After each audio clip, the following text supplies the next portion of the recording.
ओम नमः सिद्धेभ्यः। सिद्धं संपूर्णभव्यार्थ सिद्धे कारणमुत्तमं प्रशस्तदर्शनज्ञान चारित्र प्रतिपादिनं सुरेन्द्रमुकुटाश्लिष्ट पादपद्मांशुकेशरं प्रणमामि महावीरं लोकत्रितयमंगलम्। जय बोलो अनंतानंद सिद्ध परमेष्ठी भगवान की जय। जय बोलो देवादिदेव आदिनाथ भगवान की जय। जय बोलो देवादेव रामचंद्र भगवान की जय। जय बोलो अंतिम शासन नायक महावीर भगवान की जय। आचार्य गुरुवर रविशेन गुरुदेव की जय। आचार्य गुरुवर कुंतु सागर जी गुरुदेव की जय। आचार्य गुरुवर आर्य कनक आत्मानंदी गुरुदेव की जय। अनेकांतमय स्याद्वाद धर्म की जय। जिनवानी सरस्वती माता की जय। पिछले भाग में हमने सुना भगवान आदिनाथ का प्रतिमा योग के बाद आहार ग्रहण के लिए विचरण, श्रेयांश द्वारा आहारदान, भगवान को केवल ज्ञान की उत्पत्ति, उनकी दिव्य ध्वनि, भरत का चक्रवर्ती पद, बाहुबली का वैराग्य और उनका मोक्ष। अब आगे यहाँ एक बात स्पष्ट कर देते हैं कि किन्हीं किन्हीं ग्रंथों में अनंत वीर्य केवली ने प्रथम मोक्षगामी पुरुष के नाम से कहा जाता है और किसी किसी ग्रंथ में बाहुबली को प्रथम मोक्षगामी के नाम से जाना जाता है। यह विषय हमारे ज्ञान क्षेत्र के परे है, इसलिए इस विषय पर हम उभय वाक्य प्रमाणम की नीति को अवलंबते हुए जिस ग्रंथ में जो लिखा गया है उसको उस परिप्रेक्ष्य में प्रमाण मानते हैं, और जिस समय दूसरे ग्रंथ की बात होगी तो उसी को, यानी हम दोनों को भी प्रमाण मानते हुए इस विषय पर कोई चर्चा नहीं करना चाहते। इस प्रकार अब आगे इस अवसर्पिणी काल में सर्वप्रथम भरत चक्रवर्ती ने 6 भागों से विभक्त भरत क्षेत्र की समस्त भूमि पर अपना निष्कंटक राज्य किया। उनके राज्य में भरत क्षेत्र के समस्त गांव विद्याधरों के नगरों के समान सर्व सुखों से संपन्न थे। समस्त नगर देवलोक के समान उत्कृष्ट संपदाओं से युक्त थे और उनमें रहने वाले मनुष्य उस कृत युग में देव के समान सदा सुशोभित होते थे। उस समय के मनुष्यों को मन में इच्छा होते ही तरह तरह के वस्त्राभूषण प्राप्त होते रहते थे। वहाँ के देश भोग भूमियों के समान थे, राजा लोकपालों के तुल्य थे और स्त्रियां अप्सराओं के समान काम की निवास भूमि थी। इस तरह जिस प्रकार इंद्र स्वर्ग में अपने शुभ कर्म का फल भोगता है, उसी प्रकार भरत चक्रवर्ती भी एक छत्र भूमि पर अपने शुभ कर्म का फल भोगता था। 1000 यक्ष प्रयत्न पूर्वक जिसकी रक्षा करते थे, ऐसा समस्त इंद्रियों को सुख देने वाला उसका सुभद्रा नामक स्त्री रत्न अतिशय शोभायमान था। भरत चक्रवर्ती के 500 पुत्र थे जो पिता के द्वारा विवाह कर दिए हुए भाग पर निष्कंटक भरत क्षेत्र का उपभोग करते थे। इस प्रकार महात्मा गौतम गंधर्व ने भगवान ऋषभ देव तथा उनके पुत्र और पौत्रों का वर्णन किया।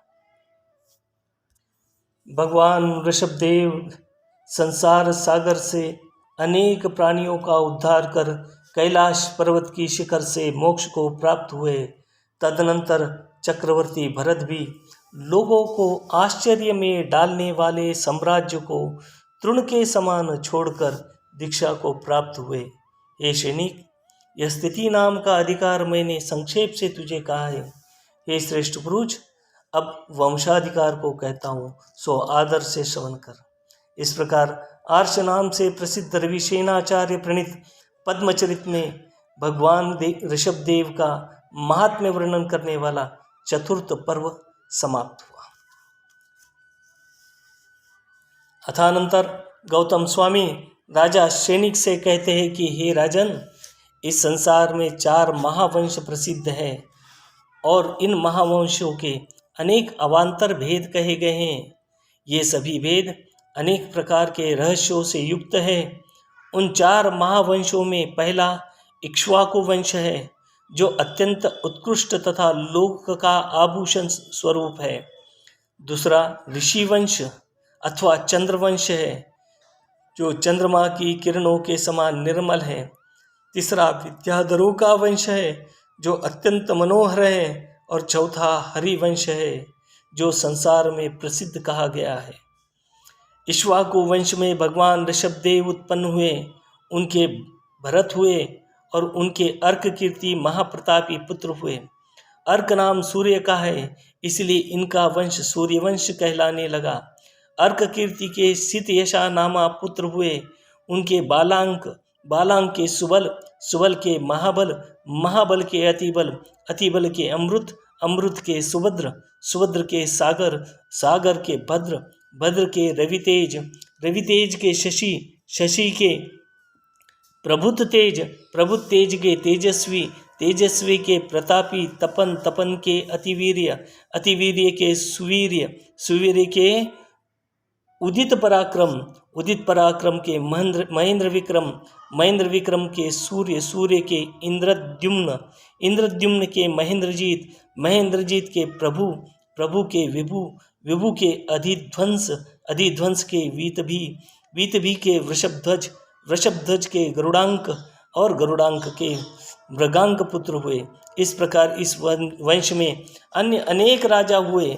ये सभी संसार से भयभीत थे, अतः पुत्रों के लिए राज्य सौंपकर शरीर से भी निष्पृह हो निर्ग्रंथ व्रत को प्राप्त हुए। हे राजन, मैंने क्रम से तुझे सूर्यवंश का निरूपण किया है। अब सोमवंश अथवा चंद्रवंश की उत्पत्ति कही जाती है। भगवान ऋषभदेव की दूसरी रानी से बाहुबली नाम का पुत्र हुए थे। उसके सोमयश नाम का सुंदर पुत्र उत्पन्न हुआ था। सोम नाम चंद्रमा का है, सो उसी सोमयश से सोमवंश अथवा चंद्रवंश की परंपरा चली। सोमयश के महाबल, महाबल के सुबल और सुबल के भुजबली, इस प्रकार इन्हें आदि लेकर अनेक राजा इस वंश में क्रम से उत्पन्न हुए। ये सभी राजा निर्मल चेष्टाओं के धारक थे तथा मुनिपद को धारण कर परम पद को प्राप्त हुए।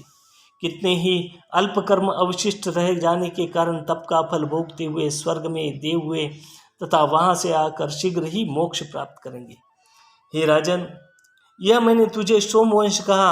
अब आगे संक्षेप से विद्याधरों के वंश का वर्णन करता हूँ।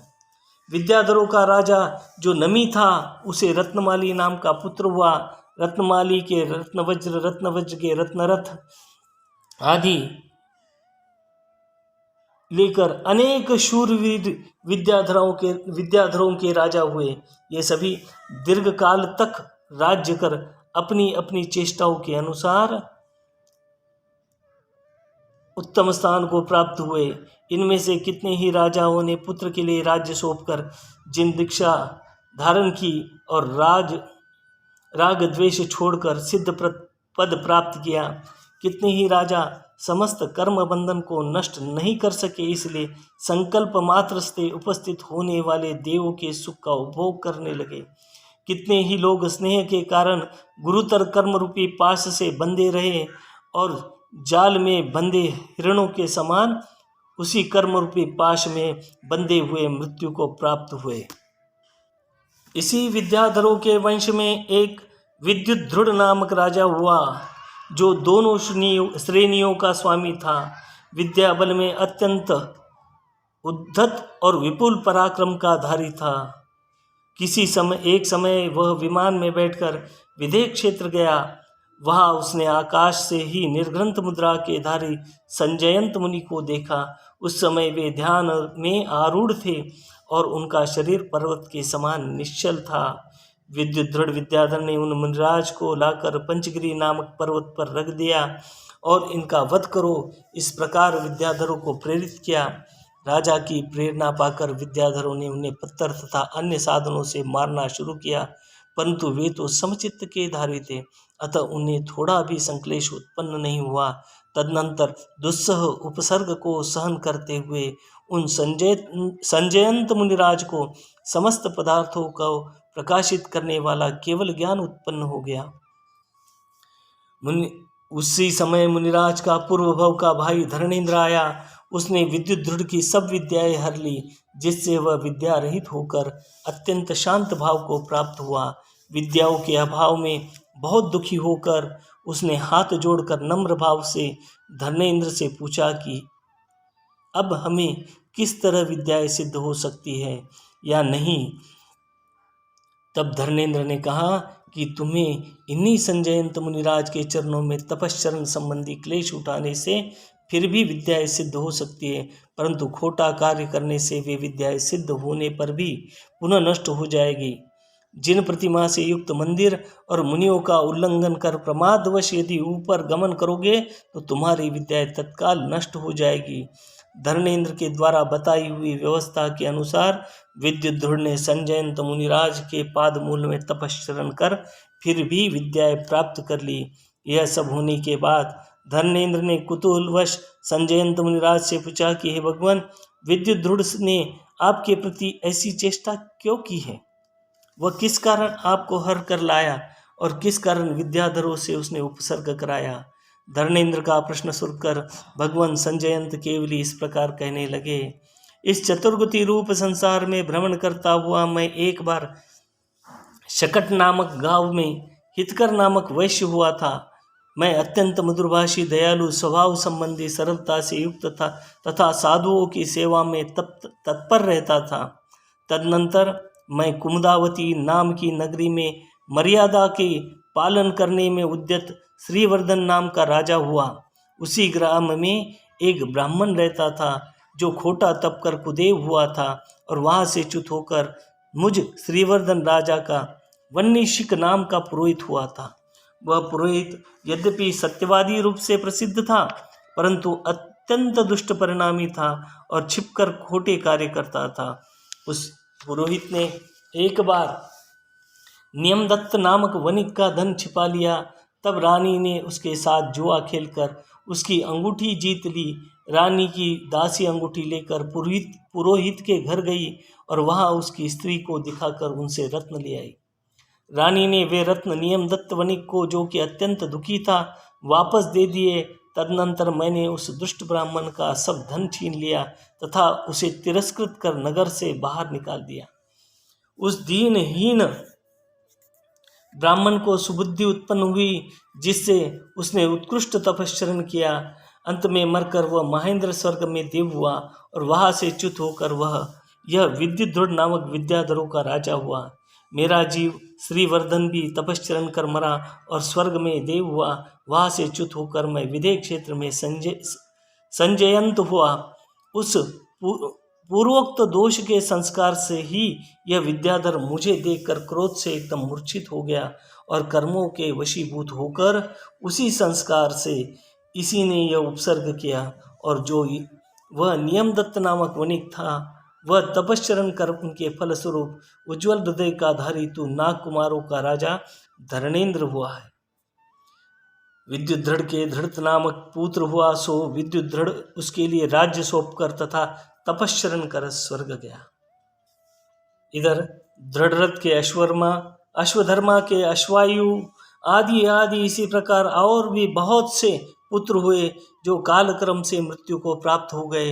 इनमें से कितने ही विद्याधर राजा लक्ष्मी का पालन कर तथा अंत में पुत्रों को राज्य सौंप कर कर्मों का क्षय करते हुए सिद्ध भूमि को प्राप्त हुए।